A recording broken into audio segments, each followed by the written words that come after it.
मृत्यु के 24 घंटे बाद आत्मा घर क्यों आती है, जानिए चौंकाने वाला रहस्य।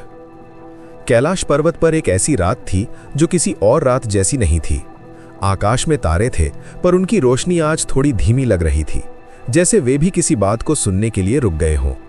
मंदाकिनी की धारा बह रही थी, पर उसकी कलकल आवाज आज मौन की तरह लग रही थी। गंगा मां ने अपनी लहरें थाम ली, नंदी ने अपनी आंखें बंद कर ली, और भगवान शिव, जो हमेशा ध्यान में रहते हैं, आज खुली आंखों से बैठे थे। माता पार्वती उनके पास बैठी थी और उनके चेहरे पर एक जिज्ञासा थी जो बरसों से उनके मन में दबी हुई थी। वे जानती थीं कि यह प्रश्न पूछने का समय आ गया है। उन्होंने अपने हाथ जोड़े और बोली, स्वामी, मेरे मन में एक बात है जो मुझे बहुत समय से व्याकुल कर रही है। मैंने सुना है कि जब कोई मनुष्य मृत्यु को प्राप्त होता है तो उसकी आत्मा 24 घंटों तक उसी घर में भटकती रहती है जहां वो जीता था। वो आत्मा अपने प्रियजनों को देखती है, उनके दुख को महसूस करती है, पर वे उसे नहीं देख पाते। ये क्यों होता है? इस रहस्य को आज मुझे बताइए। शिव ने माता पार्वती की ओर देखा। उनकी आंखों में एक गहराई थी जो अनंत थी।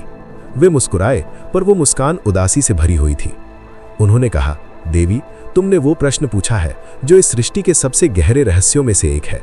ये केवल एक नियम नहीं है, ये एक कहानी है, और वो कहानी मैं तुम्हें आज सुनाऊंगा, क्योंकि इस कहानी में इंसान की सबसे बड़ी कमजोरी भी है और उसकी सबसे बड़ी ताकत भी। माता पार्वती ने अपनी आंखें बंद कर ली और सुनने के लिए तैयार हो गई, और भोलेनाथ ने बोलना शुरू किया। नमस्कार प्रिय दर्शकों, आप सभी का स्वागत है आपके अपने चैनल सनातन लीला में। मित्रों, आज हम आपके लिए एक नई कथा और एक विशेष वीडियो लेकर आए हैं। आज की कहानी ज्ञान, आस्था और प्रेरणा से भरपूर है। कथा आरंभ करने से पहले आपसे एक छोटा सा अनुरोध है। धार्मिक ग्रंथों में माना गया है कि कथा को बीच में छोड़ देना शुभ नहीं होता, इसलिए इसे अंत तक अवश्य सुने। और यदि आपके हृदय में अपनी मां के लिए सच्चा सम्मान और प्रेम है तो इस वीडियो को लाइक करें, चैनल को सब्सक्राइब करें और कमेंट में मां लिखकर अपना आशीर्वाद जरूर दें। तो आइए बिना देर किए आरंभ करते हैं आज की ये अद्भुत और प्रेरक कथा। बहुत पुराने समय की बात है। हिमालय की तलहटी में एक छोटा सा गांव था जिसका नाम था मधुपुर। वहां की मिट्टी लाल थी, खेत हरे थे और नदी का पानी इतना साफ था कि उसमें आसमान दिखता था। उस गांव में एक घर था जिसे सब लोग बड़े काका का घर कहते थे। उस घर का नाम इसलिए नहीं था क्योंकि उसमें कोई बहुत बड़ा आदमी रहता था, बल्कि इसलिए था क्योंकि उस घर की दीवारें इतनी पुरानी थीं कि उनमें पीढ़ियों की यादें चुनी हुई थीं। उस घर में रहते थे रामकिशन। रामकिशन की उम्र 55 साल थी। वे एक किसान थे। उनके हाथ खुरदुरे थे, पर उनका मन नरम था। उनकी पत्नी का नाम था गौरी और दोनों की जिंदगी बहुत सीधी थी। सुबह उठो, खेत जाओ, शाम को लौटो, खाना खाओ, भगवान को याद करो और सो जाओ। उनके 2 बच्चे थे। बड़ा बेटा था सुरेश, जो शहर में नौकरी करता था, और छोटी बेटी थी नंदा, जो अभी 15 साल की थी और घर में ही रहती थी। रामकिशन की एक आदत थी, और वो आदत इस पूरी कहानी की जड़ है। वे हर रोज सुबह उठकर नदी पर जाते थे। वहां वे नहाते थे, सूर्य को जल चढ़ाते थे और भगवान शिव का नाम लेते थे। उनके होठों पर हमेशा ओम नमः शिवाय रहता था। उनका विश्वास था कि जब तक ये मंत्र उनके मन में है, कोई बुरी बात नहीं हो सकती। पर जिंदगी हमेशा हमारी सोच के हिसाब से नहीं चलती। एक दिन रामकिशन के पड़ोसी हरिया ने उनसे कहा, रामकिशन भाई, तुम्हारे खेत के पास जो नई जमीन है उसे मैं खरीदना चाहता हूँ। रामकिशन ने मना कर दिया। वो जमीन उनके पिता ने उन्हें दी थी।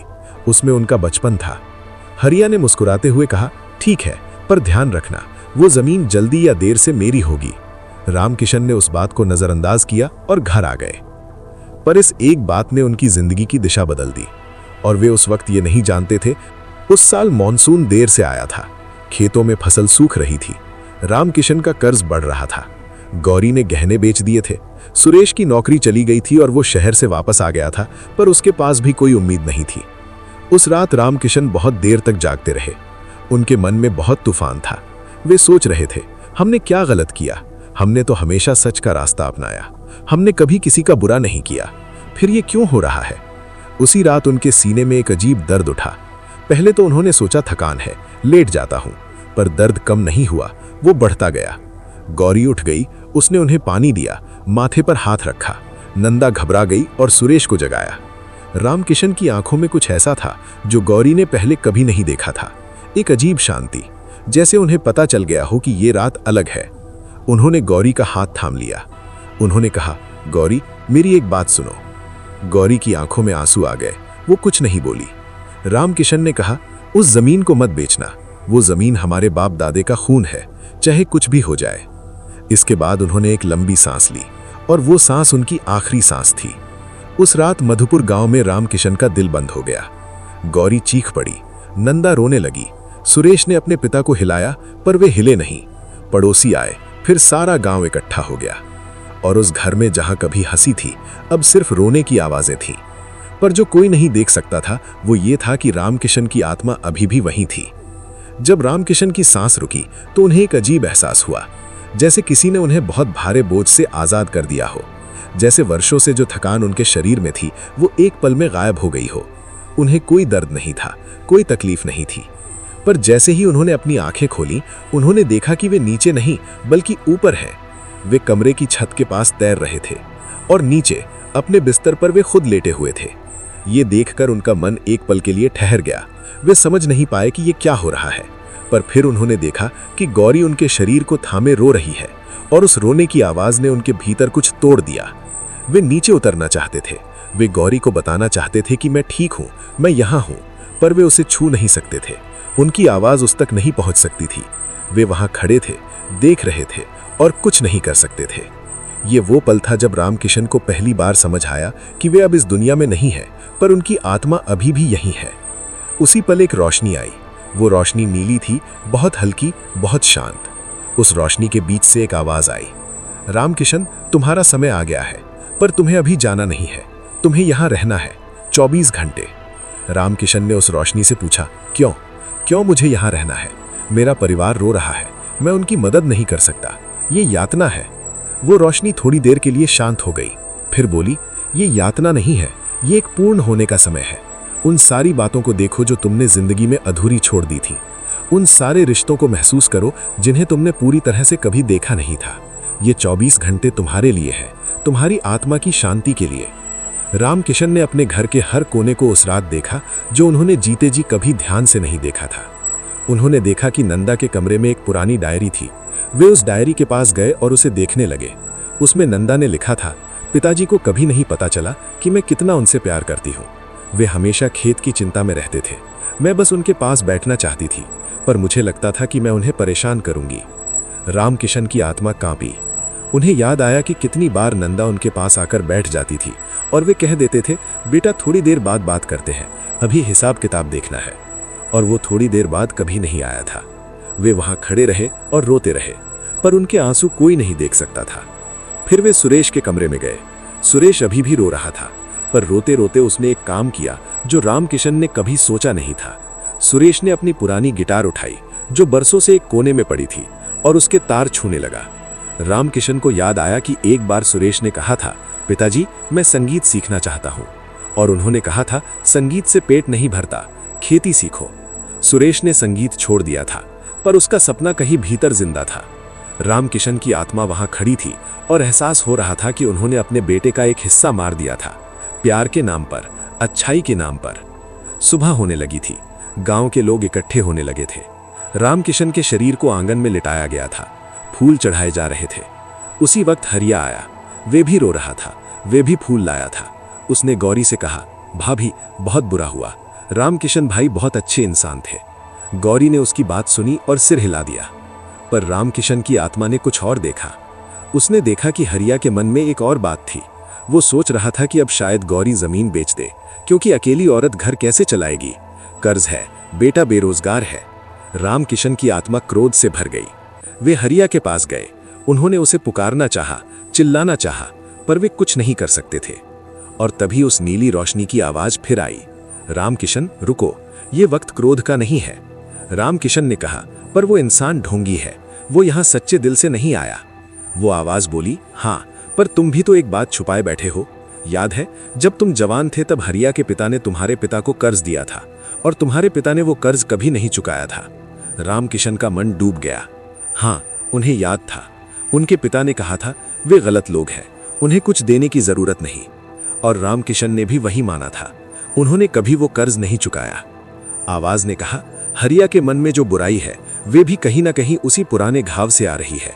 बुराई हमेशा अकेले नहीं आती, वे पीढ़ियों के अन्याय से पैदा होती है। रामकिशन की आत्मा बहुत भारी हो गई। दोपहर हो गई थी। अंतिम संस्कार की तैयारियां हो रही थीं। गौरी एक कोने में बैठी थी। उसने कुछ नहीं खाया था। उसके बाल बिखरे हुए थे। उसकी सांसें भारी थीं। कुछ औरतें उसके पास बैठकर उसे दिलासा दे रही थीं। एक बुजुर्ग औरत ने कहा, गौरी, अब तुम्हें हिम्मत रखनी होगी। गौरी ने सिर्फ इतना कहा, जब मैं ब्याह के आई थी तब मेरी माँ ने मुझसे कहा था कि जहाँ जाओ वहाँ को अपना घर समझो। मैंने यही घर अपना माना। अब ये घर अधूरा हो गया। रामकिशन की आत्मा वहाँ खड़ी थी और सुन रही थी।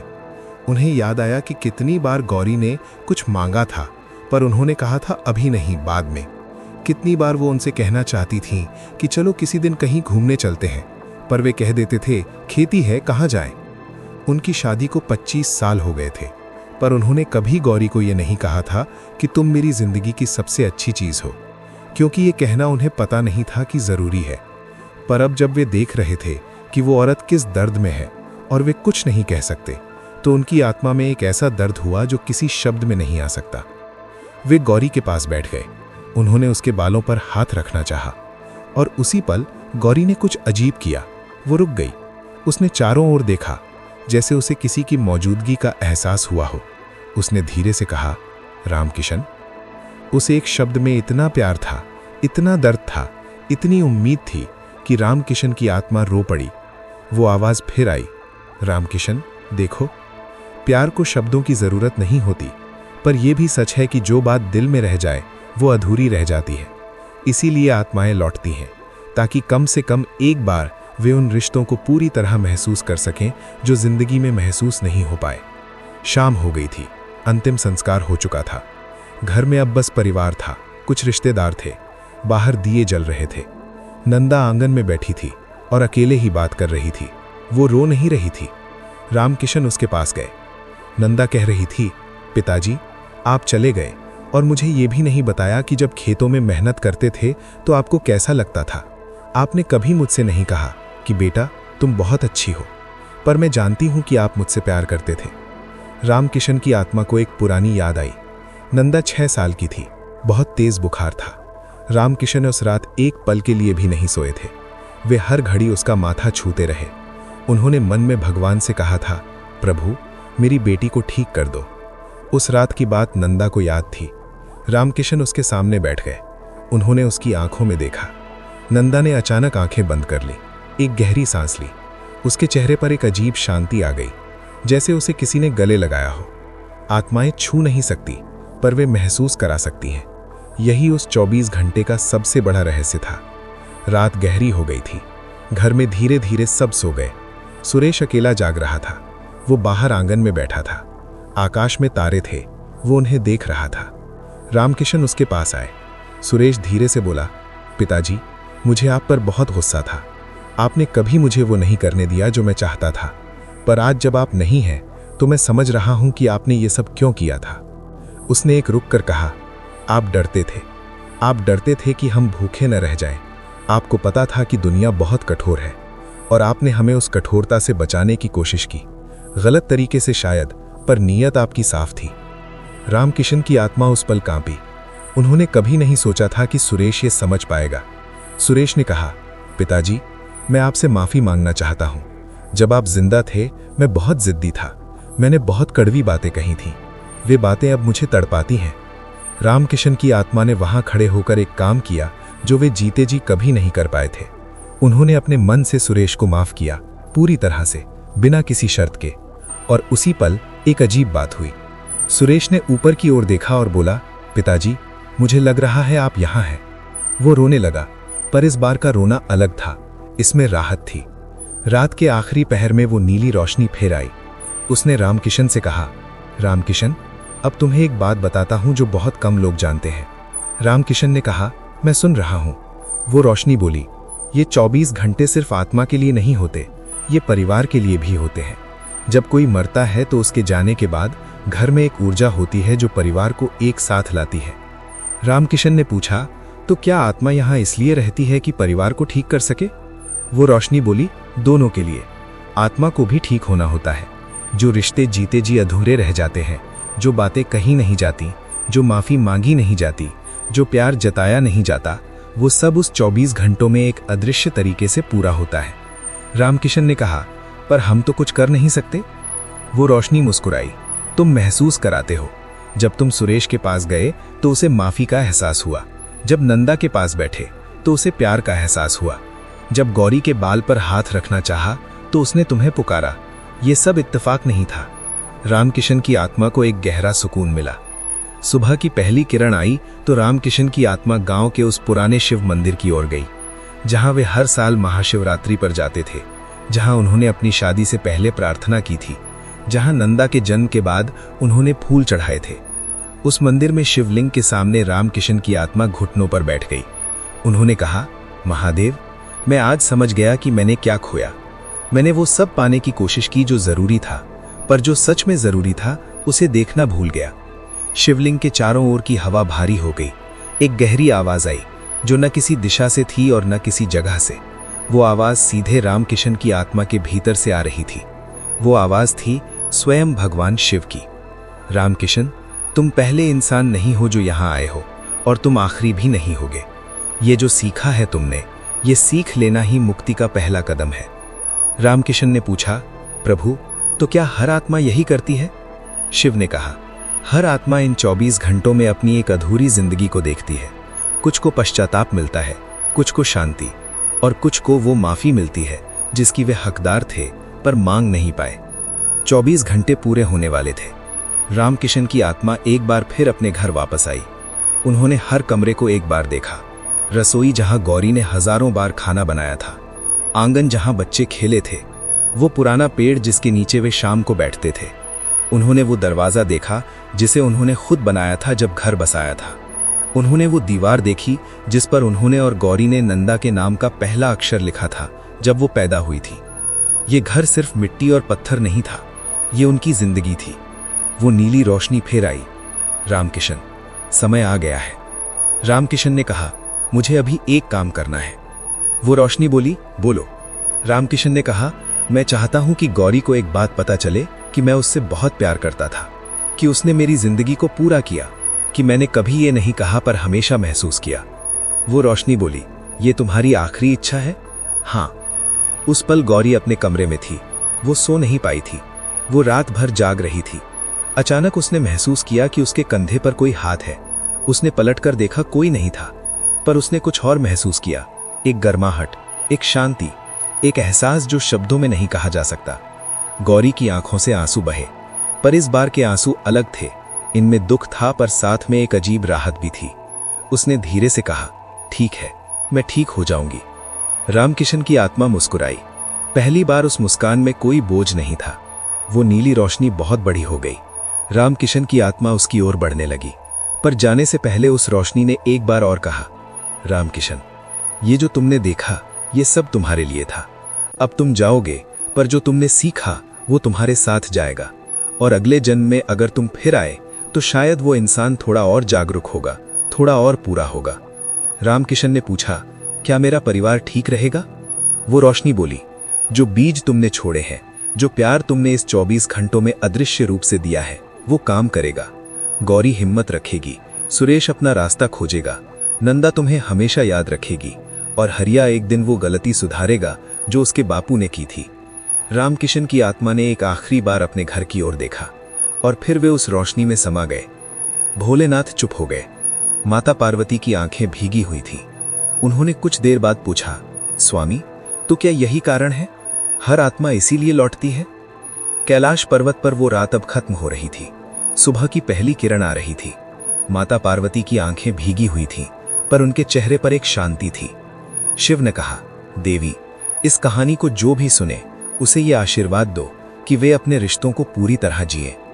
ये कहानी अब खत्म हुई। ओम नमः शिवाय। हर हर महादेव।